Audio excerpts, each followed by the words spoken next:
Je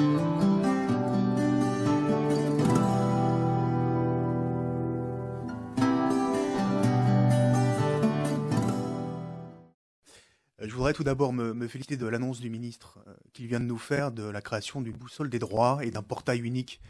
information jeunesse. C'est une très bonne idée. C'est d'ailleurs une des propositions que nous avions faites avec Jean-Frédéric Poisson dans notre rapport sur la mobilité sociale des jeunes fin 2013, quand nous avions évoqué 3 grands portails d'information pour les jeunes, un sur la mobilité, un sur l'orientation et un sur l'accompagnement des jeunes peu ou pas qualifiés. Mais cette idée, elle est très bonne et pour cela, je veux remercier le ministre, tout comme son annonce il y a quelques semaines, de la création d'une autre proposition que nous avions faite, d'un conseil d'orientation jeunesse, là aussi, qui permettra de mieux associer les jeunes aux politiques qui concernent très directement.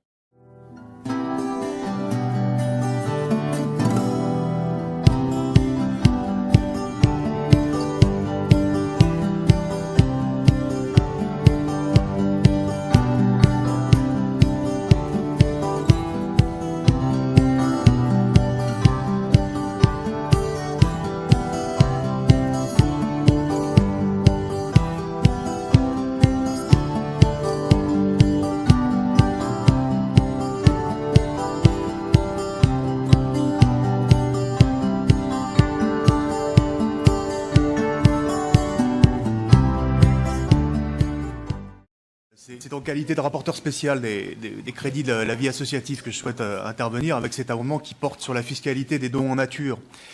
et en particulier des produits alimentaires invendus qui sont donnés par les entreprises aux associations caritatives. Vous savez qu'on a fortement incité depuis la loi Coluche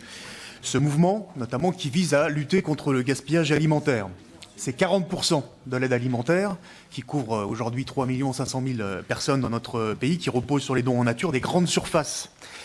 Nous avons été alertés cet été, je ne suis pas le seul, il y a plusieurs parlementaires,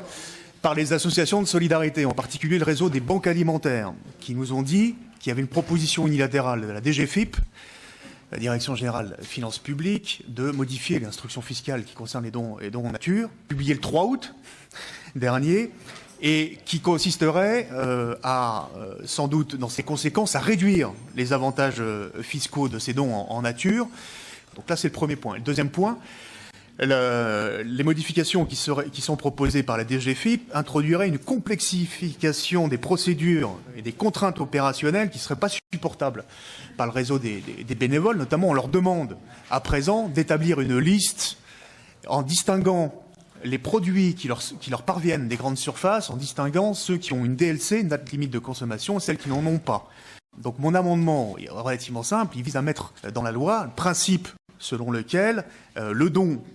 en nature est évalué au prix de revient des produits donnés et qu'on n'introduit pas de distinction qui serait une charge administrative aujourd'hui pas supportable par les bénévoles sur le terrain.